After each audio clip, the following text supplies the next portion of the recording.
Welcome to the show, presented by VDG Sports. I am your host, Douglas Gregory. Hey, I have an amazing show for you. I'm so happy, I'm so proud, I'm so glad that you've been taking your sports fanatic journey with me. You've graduated from being a novice to advanced level. Well, now allow me to take it a step further.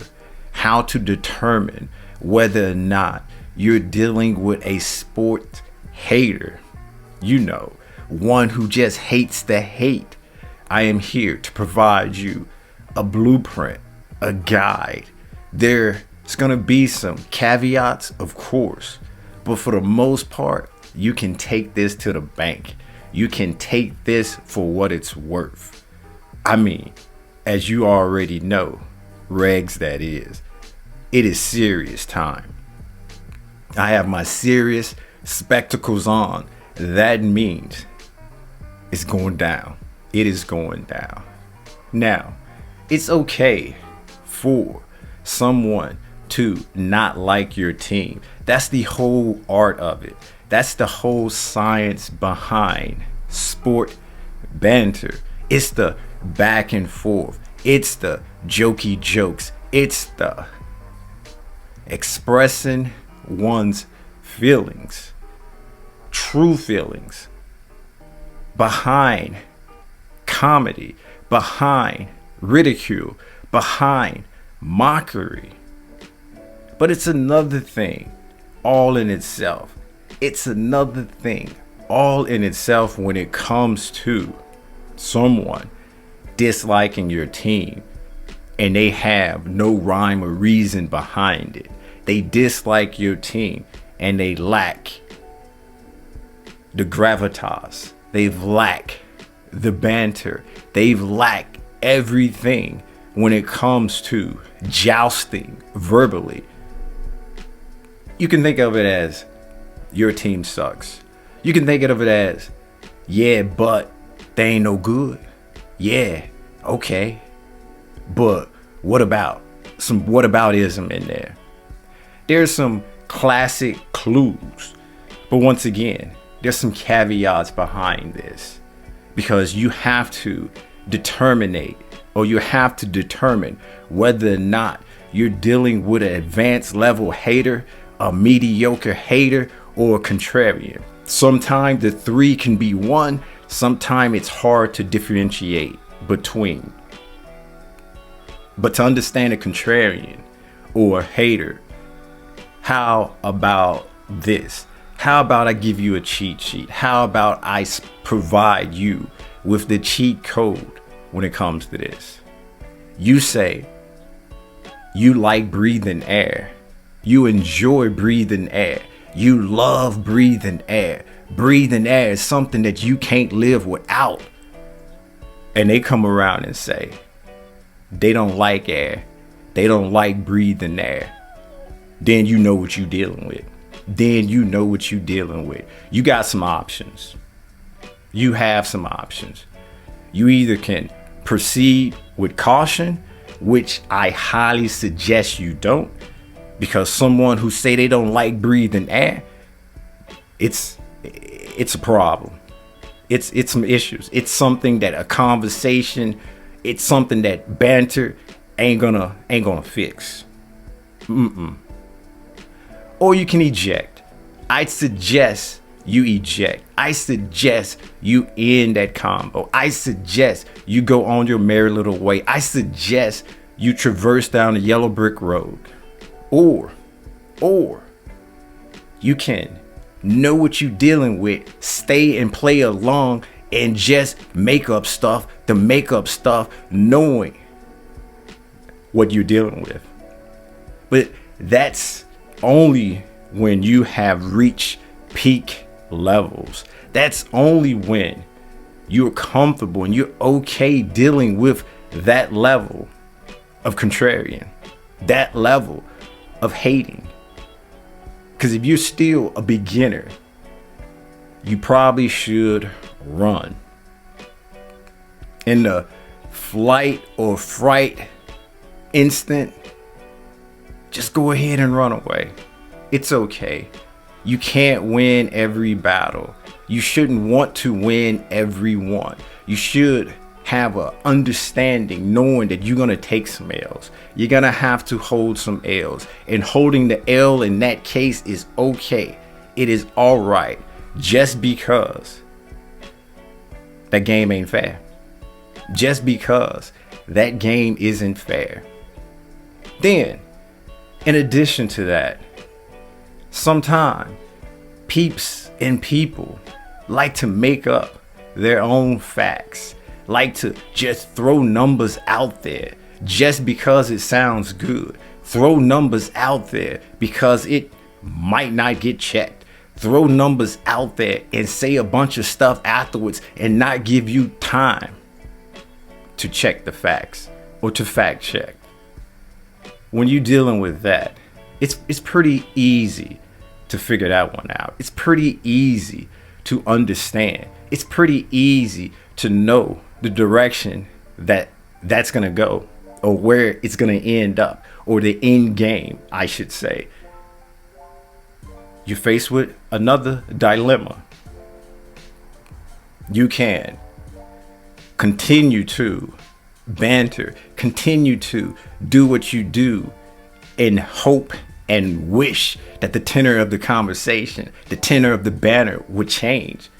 Or you could just flip mode, flip game, flip the script, and play along and create your own facts and create your own facts and just go into the one-up scenario. But the one-up scenario is pressing the red button. The one-up scenario is a scenario I'd suggest you use as the last resort. It's not something that you go to often. It's something that you go to when you have to. You go to when the situation calls for it. And hopefully it's a rare situation. It's a rare moment in time that you will have to go to this, because it's pressing the red button. It's mutually exclusive, mutually assured destruction. And I meant to say exclusive the first time, but it's definitely assured, mutually assured destruction. When you press that red button and you go one up, because now you're going to have to know that what they saying is boo boo, and you're going to have to provide the feces as well and allow the feces to be flung around. And if you're not good in that environment, if you don't want to just have crap thrown up against the wall and thrown everywhere, yeah, it ain't good. It's not good. So you're gonna have to be prepared for the feces throwing, be prepared for that environment, and just one up and one up and one up and one up, and your game is gonna have to be on point. Your game is gonna have to be tight. It's gonna have to be better than how it is when it comes to sport banter. It's gonna have to be better than your snarky game, because you're gonna have to be creative on the fly. You're gonna have to be able to make things up but have it sound believable at the same time, simultaneously, and it's gonna have to be quick. It's gonna have to be an instant. This is where reading and continuing to input and have knowledge on just about everything is gonna come in handy.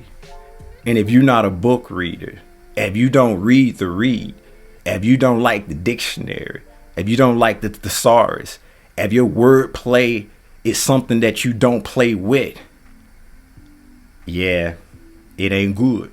It's not good.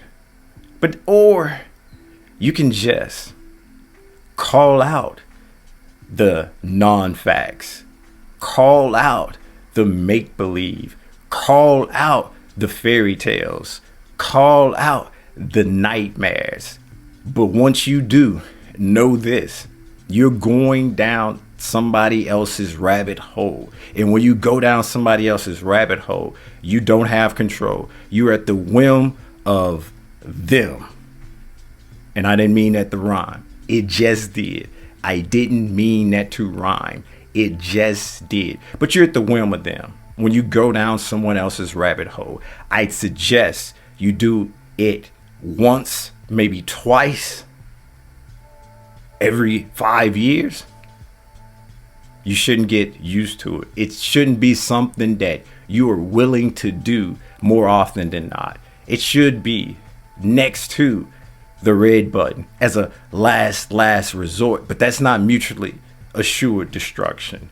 That's you being powerless. That's you not being able to steer and control the direction of the conversation is gonna go, because you're too busy fact checking. You're too busy calling BS. You're too busy on the defensive because they're on the offense. You don't want to do that. Or you can just eject. Ejecting, getting out of the conversation, is one of the best ways to prevent being stuck with a hater. Ejecting is one of the best ways to ensure that you are intact when it comes to your peace of mind.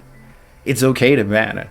It's okay to say things to say things. It's okay to have jokey jokes. Wordplay is one of the best things in the world, especially playing with words, big words, that is. But when you're dealing with a hater, when you're dealing with a contrarian, when you're dealing with a hater who poses as a contrarian that don't like air, yeah, it's only so many options that you can, it's only so many options I can provide. It's only so many things that you can do. But it all comes down to what you built for and how much you value the entertainment of it all, or if this entertaining for you, period. These are the main things. There are nuances within every position, and there's some that I left out on purpose because this isn't advanced. This is just advanced level when it comes to recognizing and figuring out a hater, contrarian, and all of the above, and escaping and get away and understanding what you're dealing with. Because you're past the point of being a sports fan and the sports fan life and the fanatics versus supporters life. We're here now. We are here now. So go ahead and pat yourself on the back, flea clap, standing ovation, do it all. It's well deserved. It's well deserved.